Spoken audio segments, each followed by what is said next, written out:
Meet the ocean. Welcome to Meet the Ocean, a nonprofit podcast dedicated to improving science communication and preserving the saltwater ecosystems of our planet. I'm your host, Paul North, and today is World Oceans Day. What does that mean?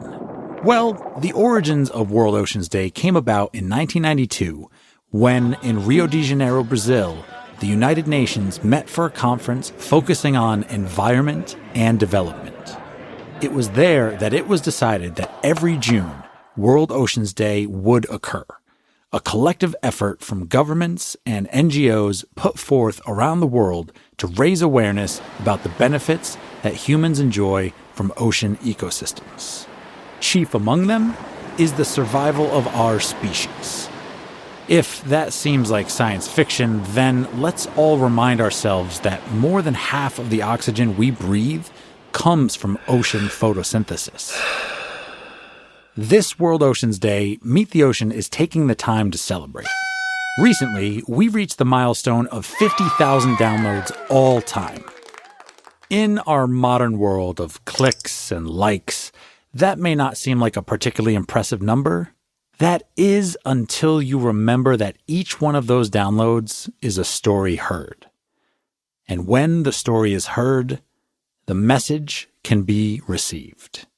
So every time a child listens to our podcast and hears a polar bear growl, or an adult leans in because the location is somewhere they have always dreamed of going, that is when value is added. And that is when the community becomes stronger, because we tell the story of our planet. So to celebrate our recent milestone, we have chosen to return to the words of our original podcast, Episode 1, Ian and the Albatross. But before we let the storyteller speak, I would ask our audience to join Meet the Ocean's Patreon community. We share a lot from behind the scenes, and with a small monthly contribution, you will gain access to prizes and more. We are a listener-supported nonprofit, and hope you enjoy what you hear. And now, for World Oceans Day, I give you the marvelous master biologist, Ian Bullock.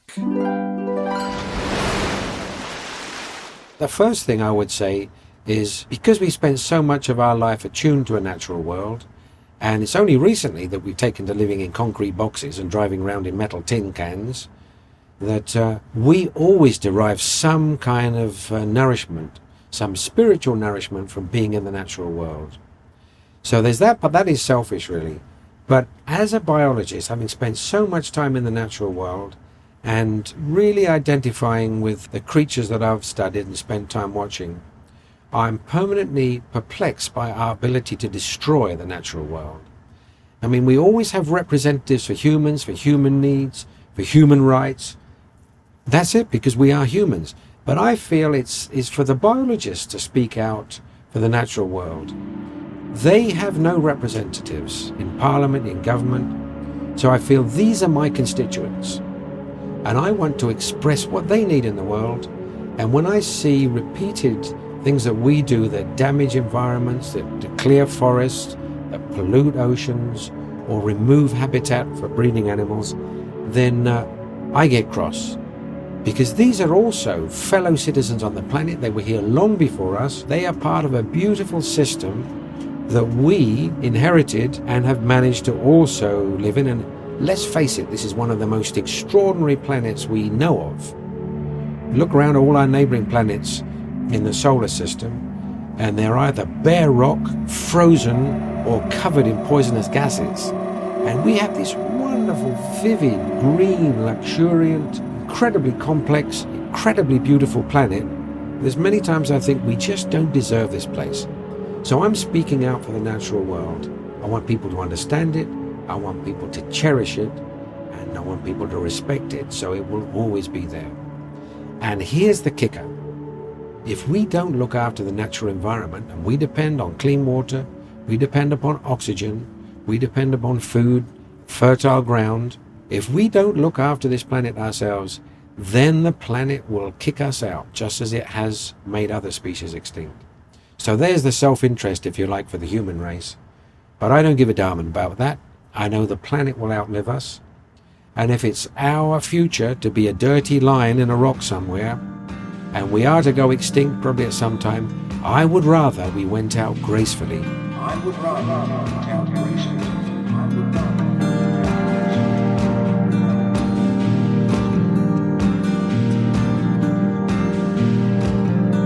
Meet the Ocean is produced by Paul North and Andrew Gettings, with sound design by Kelsey Anderson and music by Vin Gast.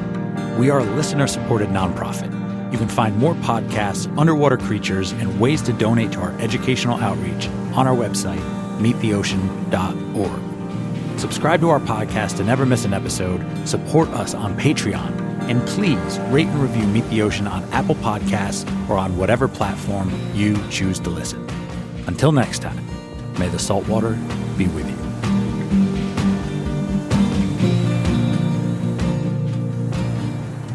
And as a biologist, I can tell you this. One thing they never tell you when you're a kid is that the world gets more and more amazing the older you get.